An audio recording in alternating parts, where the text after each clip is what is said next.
What's up, guys? Welcome back to our March Madness series. I mean, if you're here, I assume you were here last year because if you were here last year, you're definitely going to be a repeat customer because me and Larsen absolutely crushed it with our predictions. We both had UConn win it all. I think I had maybe two Final Four members, and then I think I had Creighton in there maybe or something, and they were in the Elite Eight. They were Texas close. was in the Elite Eight. It was very close. It was a great year for the bracket, which means I'll probably do terrible this year. But we're getting ahead of that first.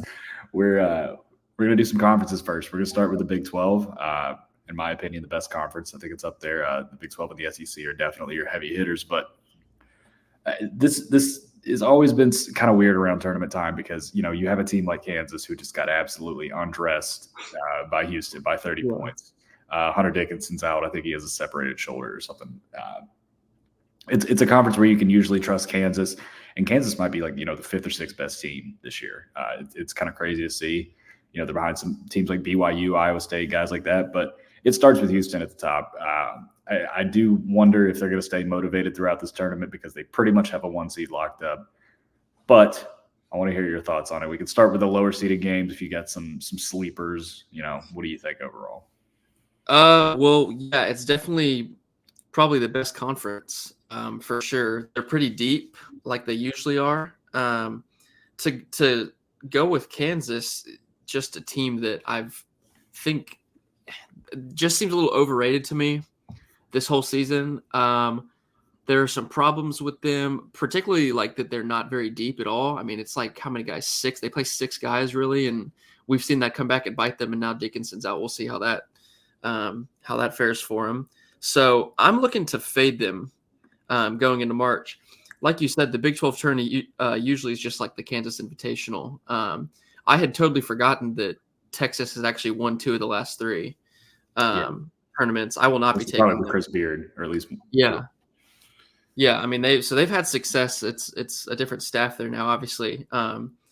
Props to BYU, Cincinnati, and UCF for their first year. All the new guys being a little frisky. Obviously, BYU to be a top 5 seed in your first year in this conference is pretty incredible. And Cincinnati and UCF kind of towards the bottom, but still really good. And on any given night, like could challenge anybody. Part of what makes the conference so good. So obviously Houston's your 1 seed. Iowa State's your 2 seed. Very, very good teams. They are kind of the class, I think, above everybody else.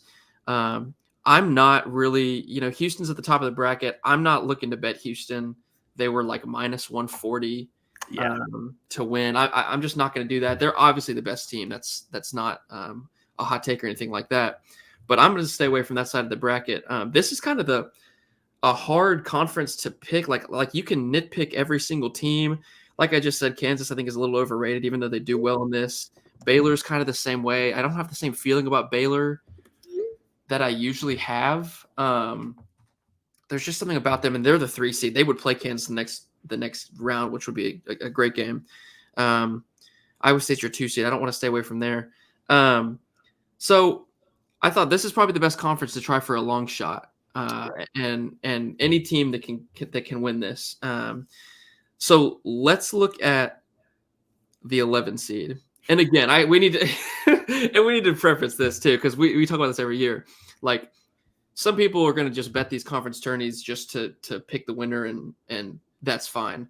I like to see about the value and looking where you can hedge. We talk about this all the time. You had Penn State last year. Right. All the way to the championship. I like taking it's what the odds give you, and you can and hedging off of it when they make the semifinals, stuff like that. We had Vanderbilt last year. Same types of things. So look at Cincinnati. They are 200 to 1 to win the Big 12 tournament. They are not going to win the Big 12 tournament. That's just not going to happen. They play West Virginia in the first round. They would play Kansas in the second round, Baylor in the quarterfinals. They're not going to win the Big 12 championship, but they went 7-11 this year. Like I said, they were frisky, and they really were. 8 of their 11 conference losses were by 5 points or less. They were in a ton of games. They beat Baylor, or they lost by 3 at Baylor. They lost by 5 at Kansas. They beat West Virginia by 40 the other day. Who they're going to play them again. They should win. West Virginia's on a that's not Huggy Bear's West Virginia team. No, it's not your mom's West Virginia team. They're on a huge losing streak. So Cincinnati is frisky and they can hang around really with anybody. The reason for that is they're a great rebounding team and they're pretty good defensively. And at 200 to 1, I mean, that's an insane price. If they just beat West Virginia, realistically, they just beat West Virginia and they'll play Kansas in the second round. You can immediately start hedging off of that, like bet Kansas money line. But like, could they beat Kansas? They absolutely can beat Kansas. We saw it happen in the regular season, and I'm just off this Kansas team. Who knows if Dickinson being out is a huge factor? But I mean, if they beat Kansas, Peters also love Cincinnati. Cincinnati's like in the 40s in Ken Palm. Like they're ranked pretty high in Ken Palm. And speaking of Ken Palm too, I hate to use it as a crutch, but it's such a great tool. You just have some of these Big 12 teams have just such massive warts. When you talk about a long shot, Iowa State's 78th in adjusted offense. That's terrible. Right. Baylor's 72nd in adjusted defense. BYU's pretty well balanced, but I mean, are they? They're not really, I guess, proven in this conference yet. We've already talked about Kansas. Texas is pretty well balanced, and Texas Tech, but they're nothing special. So I definitely see where we're coming from with the long shot angle here. Yeah, I mean, I just think, and look, I mean, it's just a matter of they can get to Kansas, they can lose by 40, and sure, and there's a loss. Or you can just play it out, and maybe they beat Kansas, and then if they beat Kansas and they're in the quarterfinals against Baylor, and you've got a 200 to 1 ticket, I mean, it's harder to lose. It's harder not to win money with that type of deal. And I think it's possible. I mean, they have all the characteristics of a team that can win. They play good defense and they're frisky and they get a lot of rebounds. I think it's possible at 200 to 1. They're not going to win the Big 12 tournament, but it is absolutely worth a few bucks, I think. We kind of said that about Penn State, though, and they got pretty close. We did. I mean, Penn State last year was the same thing, was basically they can win their first-round game and go to the quarterfinals, and you can start hedging from there. They ended up going to the championship. So, I mean, it's stuff like that. And I found it really hard looking at some of the other teams of who I was going to pick because I really said Kansas and Baylor I want no part of. Iowa State, like you mentioned, their defense is great, but their offense, you never know what you're going to get. They could go ice cold against Texas in the second round. Yeah, who I actually do find a little bit interesting, just because they've kind of faded into the gray here, is Kansas State. I mean, they kind of thrive this time of year. I don't know. It's one of those logos you look at and trust, but I think the type of year that it's been, that whole middle, I think you're smart, going to the outside a little bit with Cincinnati, because that whole middle, the TCU, Oklahoma, Kansas State, like all of those I could kind of be talked into, but there's not really one that I think has a better path than the other or stands out more than the others. So yeah, I don't know. I think it could be any of these teams realistically. I just don't know if Houston's going to show up motivated. Well, the good news, I mean, the good thing is, Kansas State for like a Kansas State, who's, by the way, is 300 to 1, which I don't know if that's necessarily the correct price for them, but they're not in Houston's side of the bracket. They would play Iowa State in the second round, and they play Texas in the first round, and they're only a game behind Texas, like in terms of their conference records. Like these are teams that are close. Kansas State just beat Iowa State on Saturday, so Kansas State definitely has the making of a team. They could beat Iowa State for sure.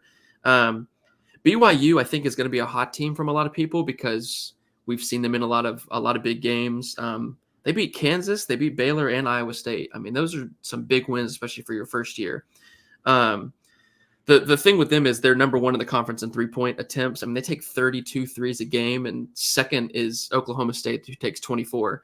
So you're getting just a ton of variance. Like they could come out, if they come out cold, they could lose to the 12 seed UCF, or they could come out hot and make the semifinals and give Houston a game. So you don't know what you're getting with BYU. They are 15, 16 to 1. I don't think it's a bad bet either. I'm going to stay away. It was really hard to find, I think, bets I feel really solid about, but I think I'm just going to play a few bucks on Cincinnati and let it ride from there. But interesting note, the last two Big 12 tournaments have both had a 6 seed or higher in the semifinals. So don't be afraid to take. It's a deep conference. I mean, I get it. It's such a deep conference. I mean, there's so many quality teams. Don't be afraid to take, a BYU or a Texas or Kansas State or hopefully Cincinnati. But yeah, it should be really fun conference. It usually is. So I'm interested to see. But Houston's a minus money favorite in a conference tournament. That tells you how good they are. probably theirs to lose. Yeah, Houston, we've seen them in the NCAA tournament before, kind of show up and if they just have a bad shooting night, when you're playing in the tournament, that can cost you dearly. This time around, maybe not as much, but I keep saying it. It's a deep conference. If you look in the Ken Palm top 41, I guess if you count Cincinnati, I just look Cincinnati's at 41. They have 10. They have 10 teams on the top 41. That's pretty good. Yeah. And a couple of those are hanging around, a couple of the stragglers are hanging around in the 60s. So, yeah, I mean, I wouldn't be surprised if it was any of these teams. Like you said, a lot of these teams already have tournament bids locked up. You look at a team like Kansas and you think, are they just going to try to, get out with what they have at this point and hopefully get Dickinson back and see if they can have some Bill Self. Yeah, it could be like a Tom Izzo situation where he like never cares about the Big Ten tournament. He's like literally would rather lose almost in their first game and just rest. Yeah. We'll see if Kansas takes that road. Yeah, I just I don't see anybody I trust, but you could talk me into realistically, 8 or 9 of these teams. That's where you take a 200-1 ticket on Cincinnati. That's how it was with the Big Ten last year. We both did like Purdue, and we were, it was like, what do we want besides Purdue? Penn State's been shooting pretty well.